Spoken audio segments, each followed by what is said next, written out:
നമസ്തേ. ഇന്നൊരു ശ്ലോകം വെച്ച് തുടങ്ങാം. ആദ്യം വായിക്കാം. ഉച്ഛിഷ്ടം ശിവനിർമാല്യം വമനം ശവകർപ്പടം. ഉച്ഛിഷ്ടം ശിവനിർമാല്യം വമനം ശവകർപ്പടം കാകവിഷ്ഠാസമുദ്ഭൂതം പഞ്ചൈതേതി പവിത്രകാഹ. ഇവിടെ ഒരു ഈ ചിഹ്നമുണ്ട്, അവഗ്രഹം.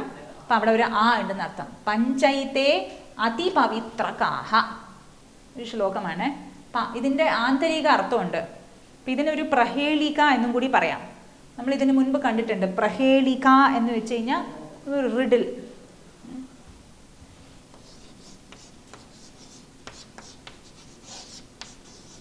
പ്രഹേളിക ആന്തരികമായി നോക്കുകയാണെങ്കിൽ ഒരർത്ഥം, എന്നാൽ ബാഹ്യമായിട്ട് നോക്കുകയാണെങ്കിൽ, സൂപ്പർഫിഷ്യലായിട്ട് നോക്കുകയാണെങ്കിൽ ഒരർത്ഥമാണ്. പക്ഷെ ആന്തരികമായി നല്ലോണം ആഴത്തിൽ ചിന്തിച്ചു കഴിഞ്ഞാൽ അതിന് ഒരു പ്രത്യേക അർത്ഥമുണ്ട്. എന്താണ്? പഞ്ചൈതേ അതിപവിത്രകാഹ. പഞ്ച പ്ലസ് ഏതേ പഞ്ചൈതേ എന്ന് വരും. അപ്പം ഏതേ പഞ്ച, ഈ 5 അതിപവിത്രകാഹ, അതി പവിത്രീകരിക്കുന്നവരിൽ ശ്രേഷ്ഠമാണ്. ആരൊക്കെയാണ് ഈ 5 എണ്ണം? ഉച്ഛിഷ്ടം. എന്താണ് ഉച്ഛിഷ്ടം? അല്ലേ, ബാക്കിയാണ്. എന്താ പറയുക? എച്ചില് അതെന്താണ്? അതിപവിത്രകമാണ്. അതെങ്ങനെയാ പവിത്രമാവുക? ശിവനിർമാല്യം പവിത്രമാണോ? ഭഗവാനെ നമ്മൾ ചാർത്തിയ പൂവൊക്കെ രാവിലെ എണീറ്റ് അതൊക്കെ കൊണ്ട് കളയും അല്ലേ, പക്ഷെ അത് അതിപവിത്രകമാണ്. പിന്നീടോ വമനം. വാമതി എന്ന് വെച്ച് കഴിഞ്ഞാൽ ഛർദിക്കാം. അപ്പൊ ഇവിടെ ഛർദിച്ചത് നമ്മ അങ്ങനെ പറയുമ്പോൾ ഇതൊക്കെ എങ്ങനെയാ പവിത്രീകരിക്കുന്നതാവുക? അപ്പൊ 1, 2, 3 വമനം. 4ാമത്തതോ ശവകർപ്പടം. ശവത്തിനെ മൂടുന്ന തുണി, അതിനാണ് കർപ്പട്ടം എന്ന് പറയുന്നത്. ശവത്തിനെ മൂടുന്ന തുണി എങ്ങനെയാണ്? അതിപവിത്രകം. പിന്നീടോ അവസാനത്തെ കാകവിഷ്ട സമുദ്ഭൂതം. സമുദ്ഭൂതം എന്ന് വെച്ച് കഴിഞ്ഞാൽ നല്ലവണ്ണം ഉണ്ടായിട്ടുള്ളത്, ഭവിച്ചത്. എവിടെ നിന്നാണ്? വിഷ്ടയിൽ നിന്നും, അതായത് മലത്തിൽ നിന്നും. ആരുടെ മലത്തിൽ നിന്നും? കാക്ക എച്ചം എന്ന് പറയല്ലോ, കാക്ക തൂറില്ലേ, അപ്പൊ അതിൽ നിന്നും ഉദ്ഭവിച്ചത്. ഇത്രയും 5 എണ്ണം. ഏതേ പഞ്ച അതിപവിത്രകാഹ. എന്തായിരിക്കും? പക്ഷെ ഇത് അതാ പറഞ്ഞേ, ബാഹ്യമായിട്ടുള്ള അർത്ഥം നോക്കിക്കഴിഞ്ഞാൽ നമുക്കൊന്നും മനസ്സിലാവില്ല. പക്ഷെ ഇതിനർത്ഥമുണ്ട്. എന്താണ് നമുക്ക് നോക്കാം. ഒന്നാമത് ഉച്ഛിഷ്ടം. 1ാമത്തത് ഉച്ഛിഷ്ടം എന്താണ്? പാല്. ഗോമാതാവിൻ്റെ പാല്. അത് ശരിക്കും നമുക്ക് ഉച്ഛിഷ്ടമല്ലേ? എന്തുകൊണ്ട്? കാരണം കിടാവ് കുടിച്ച് കഴിഞ്ഞിട്ട് നമുക്ക് കിട്ടുന്നതല്ലേ. അതുകൊണ്ട് അതെന്താണ്? ഉച്ഛിഷ്ടം. അത് അതിപവിത്രകമല്ലേ? നമ്മൾ പൂജയ്ക്കൊക്കെ പാല് ഉപയോഗിക്കുമല്ലോ. പാല് കൊച്ചു കുട്ടികൾക്കൊക്കെ വളരെ പോഷകരാണല്ലോ. അപ്പം അത് അതിപവിത്രകമാണ്. ശിവനിർമാല്യം അതെന്താണ്? ശിവനിർമാല്യം ശിവനിൽ നിന്നും പുറത്തു വന്നത്. ആരാണ്? ശിവന്റെ ശിരസിലിരിക്കുന്ന ഗംഗാദേവി. അപ്പൊ ഗംഗാദേവി ശിവനിർമാല്യം, അതിപവിത്രകം. വമനം. എന്താണ് വമനം? നമ്മളെല്ലാവരും കുടിക്കുന്ന തേൻ എന്താണ്? തേൻ വണ്ടുകള് പുഷ്പത്തിൽ, ഓരോ പുഷ്പത്തിൽ നിന്ന് പോയിട്ട് എടുത്ത് വെക്കുന്നു. ഇനി പിന്നീട് തേനേ കൂട്ടില്ല എന്ന് പറയരുത്. അതങ്ങനെയാണല്ലോ. തേൻ വണ്ടുകൾ പല പല പൂക്കളിൽ നിന്നും തേന് ശേഖരിച്ച് വെച്ചിട്ട് അവരെന്ത് ചെയ്യുന്നു? അത് പുറത്തോടുന്നു. അതിനെന്താ പറയാ? വമനം എന്നല്ലേ പറയാ. ഇനി ഞാൻ തേനേ കുടിക്കില്ല എന്ന് പറയരുത്. അതിന് ഒരുപാട് പോഷക ഗുണങ്ങളുണ്ടല്ലോ. അവര് അത് കൂടുതൽ പറയുന്നില്ല. വമനം. 3ാമത്തത് ശവകർപ്പടം. എന്താണ് ശവകർപ്പടം? ശവത്തിനെ മൂടുന്ന. എന്താണ് അത്? പട്ട് നൂൽ പുഴുവിൽ നിന്നും ഉണ്ടായതാണല്ലോ പട്ട്. എങ്ങനെയാ എടുക്കുന്നത്? പട്ടുനൂൽ പുഴു അതിന് ചുറ്റും ഇങ്ങനെ ഇത് ചെയ്യുമല്ലോ, എന്നിട്ട് അതിനിട്ട് കൊല്ലും നമ്മൾ. എന്നിട്ടാണ് അതെന്താണ്? പല പല പൂജകൾക്കൊക്കെ പട്ട് വസ്ത്രങ്ങളാണ് നമ്മൾ എടുക്കുക. അപ്പം അത് അതിപവിത്രകം. അവസാനത്തെ എന്താണ്? കാകവിഷ്ട സമുദ്ഭൂതം. നമ്മൾ ഈ വീടുകളിലൊക്കെ ടെറസിലൊക്കെ പോയി കഴിഞ്ഞാൽ അവിടെ എവിടെ എന്ത് വളരും? ആൽമരം. എന്തിൽ നിന്നാണ് ഉദ്ഭവിച്ചത്? അത് കാക്കയുടെ വിഷ്ടത്തിൽ നിന്നാണല്ലോ. പക്ഷെ അത് അതിപവിത്രകമാണല്ലോ അല്ലേ. അശ്വത്ഥവൃക്ഷം. അപ്പം അതുകൊണ്ട് അതും അതിപവിത്രകം. എന്ത് സുന്ദരം അല്ലേ. ഉച്ഛിഷ്ടം പാല്, ശിവനിർമാല്യം ഗംഗ, വമനം തേന്, ശവകർപ്പടം പട്ട്, കാകവിഷ്ടാസമുദ്ഭൂതം ആൽവൃക്ഷം, പഞ്ചയേതേ അതി പവിത്രകാഹ. ശരി, ഇനി നമുക്ക് കുറച്ച് വർണ്ണങ്ങൾ നോക്കാം. കളർ ഇതുവരെ നമ്മൾ നോക്കിയില്ലല്ലോ. വർണ്ണാഹ, വർണ്ണഹ, വർണ്ണാഹ. വർണ്ണഹ ഏകവചനം, വർണ്ണാഹ ബഹുവചനം. നീലഹ എന്താണ് നിറം? നമ്മുടെ മലയാളത്തിൽ നീല നിറമുണ്ട്, ബ്ലൂ കളർ, ഭഗവാന്റെ നിലം. നീലമേഘ ശ്യാമഹ.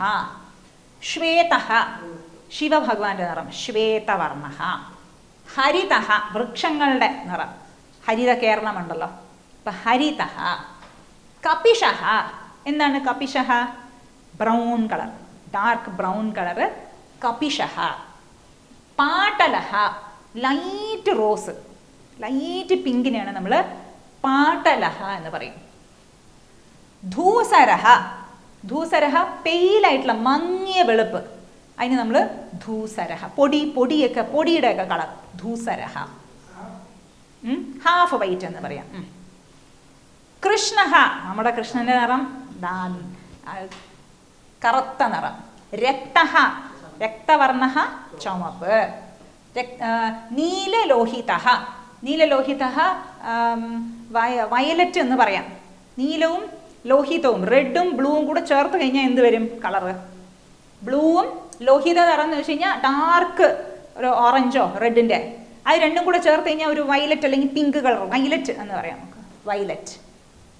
കേസരവർണ്ണം നമുക്കറിയാം, നമ്മുടെ രാഷ്ട്രധ്വജത്തിലുണ്ടല്ലോ.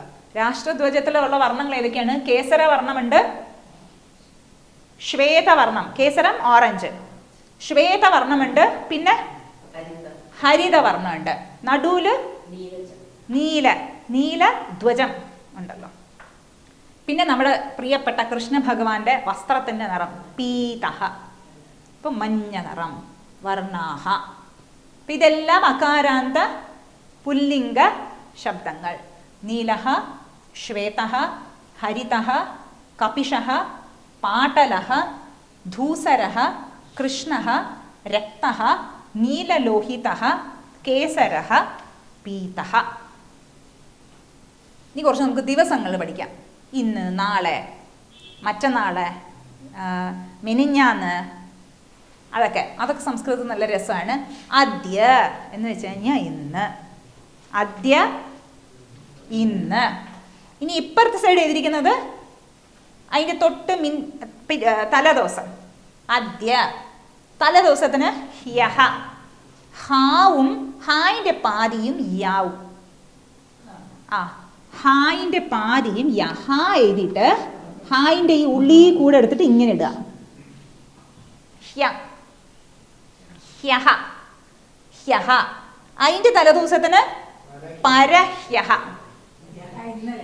ഇന്നലെ. ഹ്യഹ ഇന്നലെ, ഹ്യഹ ഇന്നലെ. അതിൻ്റെ തലേദിവസം പരഹ്യഹ, അതിൻ്റെ പിറ്റേ ദിവസം പ്രപരഹ്യഹ. അപ്പൊ ഇതെല്ലാം ഭൂതകാലം വരും. അദ്യ എന്ന് പറയുമ്പോൾ വർത്തമാനകാലം, ഇത്രയും ഭൂതകാലം. ഇനി ഭവിഷ്യത് കാലമോ? നാളെ ശ്വഹ, ശ്വഹ.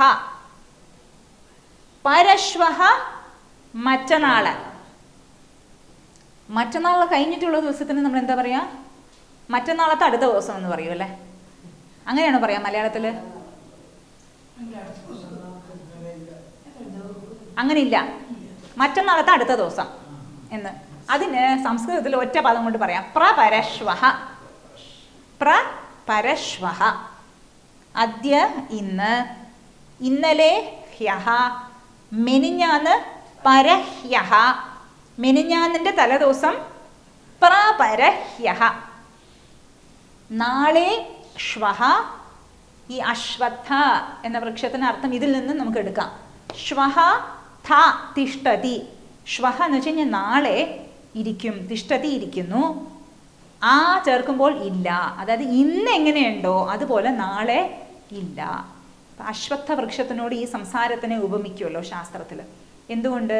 ഇന്ന് കാണുന്നത് പോലെയല്ല നാളെ കാണുന്നത്. നമ്മൾ നാളെ പോയിട്ട് കണ്ണാടിയിൽ പോയി നോക്കുമ്പോൾ എൻ്റെ മുടിയിൽ ഇതാ ഒരു വെളുത്ത നിറമുണ്ടല്ലോ. അപ്പോൾ ഇന്ന് കാണുന്ന പോലെയല്ല നാളെ കാണുന്നത്. ചുളുക്കൊക്കെ വരും, പിന്നെ ഒരു പല്ല് കാണില്ല. ഇന്ന് കണ്ടു, നാളെ കാണുമ്പോൾ ഇവിടെ ഒരു ഓട്ട, മറ്റന്നാളെ കാണുമ്പോൾ ഇപ്പുറത്തെ ഒരു ഓട്ട. അങ്ങനെ പല പല മാറ്റങ്ങൾ സംഭവിച്ചുകൊണ്ടേയിരിക്കുന്നു. ശ്വഹ മറ്റന്നാള്, പരശ്വഹ മറ്റന്നാളത്തെ പിറ്റേ ദിവസം, പ്രപരശ്വഹ.